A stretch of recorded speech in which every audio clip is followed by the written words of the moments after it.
ओम श्री गणेशाय नमः। ओम श्री शिवाय नमस्तुभ्यं।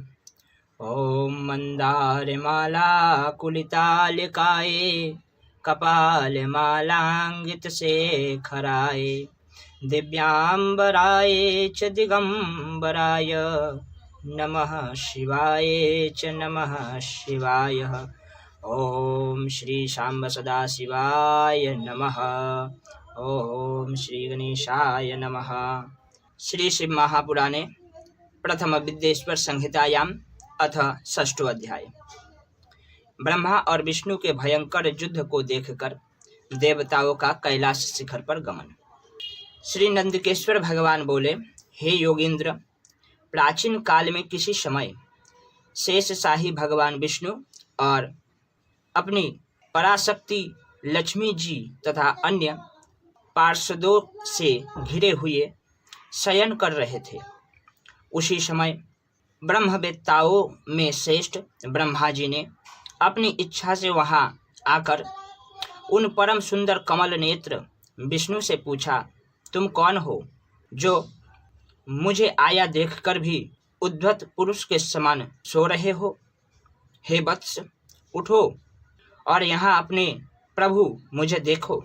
जो पुरुष अपने श्रेष्ठ गुरुजन को आया हुआ देखकर उद्धत के समान आचरण करता है, उस मूर्ख गुरुद्रोही के लिए प्रायश्चित का विधान किया गया है। ब्रह्मा के इस वचन को सुनकर क्रोधित होने पर भी बाहर से शांत व्यवहार करते हुए भगवान विष्णु बोले, हे वत्स, तुम्हारा कल्याण हो, तुम्हारा स्वागत है। आओ, इस आसन पर बैठो। तुम्हारा मुखमंडल से व्याग्रता प्रदर्शित हो रही है और तुम्हारे नेत्र विपरीत भाव सूचित कर रहे हैं। ब्रह्मा जी बोले, हे वत्स, हे विष्णु, काल के प्रभाव से तुम्हें बहुत अभिमान हो गया है। हे वत्स, मैं जगत का पितामह और तुम्हारा रक्षक हूँ। विष्णु भगवान बोले, हे वत्स, यह जगत मुझ में ही स्थित है। तुम केवल चोर के समान दूसरे की संपत्ति को व्यर्थ अपनी मानते हो। तुम मेरे नाभि कमल से उत्पन्न हो, अतः तुम मेरे पुत्र हो। तुम तो व्यर्थ बातें कर रहे हो। नंदिकेश्वर भगवान बोले, हे मुने, उस समय वह अजन्मा ब्रह्मा और विष्णु मोहवश मैं श्रेष्ठ हूँ, मैं स्वामी हूँ, तुम नहीं, इस प्रकार बोलते बोलते परस्पर एक दूसरे को मारने की इच्छा से युद्ध करने के लिए उद्धत हो गए।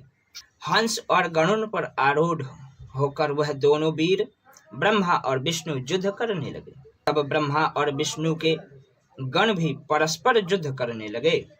उस समय सभी देवगण उस परम अद्भुत युद्ध को देखने की इच्छा से विमान पर चढ़कर वहां पहुंच गए। वहां आकर आकाश में अवस्थित हो पुष्प की वृष्टि करते हुए वह युद्ध देखने लगे।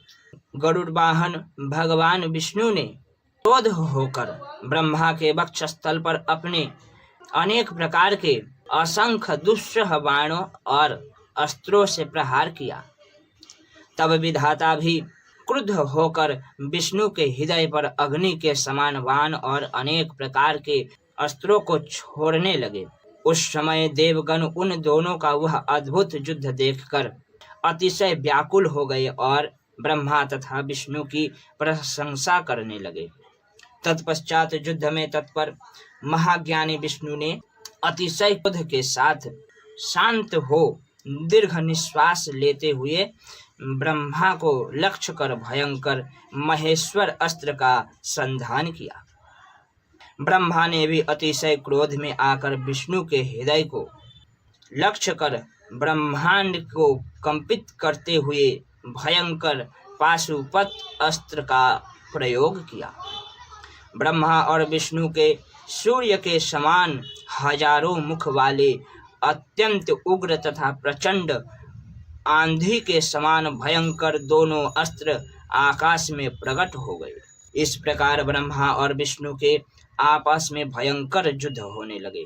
हे तात, उस युद्ध को देखकर सभी देवगण ब्राह्मणों के समान अतिशय दुखी और व्याकुल होकर परस्पर कहने लगे, जिसके द्वारा सृष्टि, स्थिति, प्रलय, तिरोभाव तथा अनुग्रह होता है और जिसकी कृपा के बिना इस भूमंडल पर अपनी इच्छा से एक तिनका भी विनाश करने में कोई भी सामर्थ्य नहीं है, उन त्रिशूलधारी ब्रह्म स्वरूप महेश्वर को नमस्कार है।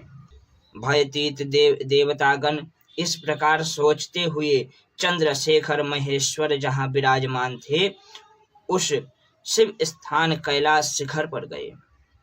शिव के उस प्रणवाकार स्थान को देखकर वह देवता प्रसन्न हुए और प्रणाम करके भवन में प्रविष्ट हुए। उन्होंने वहां सभा के मध्य में स्थित मंडप में देवी पार्वती के साथ रत्नमय आसन पर विराजमान देवश्रेष्ठ शंकर का दर्शन किया। वह वाम चरण के ऊपर दक्षिण चरण और उसके ऊपर वाम कर कमल रखे हुए थे। समस्त शुभ लक्षणों से संपन्न थे और चारों ओर शिवगण उनकी सेवा में तत्पर थे। शिव के प्रति उत्तम भक्ति भाव वाली कुशल रमणिया उन पर चंबर दुला रही थी। वेद निरंतर उनकी स्तुति कर रहे थे और वह अनुग्रह की दृष्टि से सबको देख रहे थे।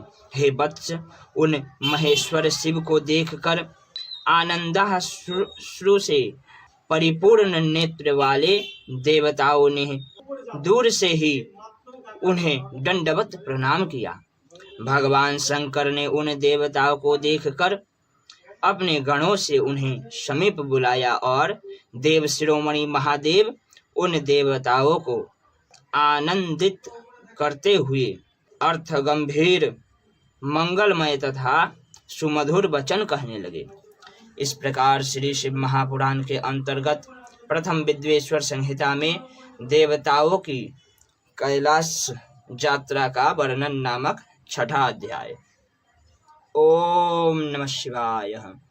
श्री शूलटांकेश्वर महादेव की जय। वाम शंकर।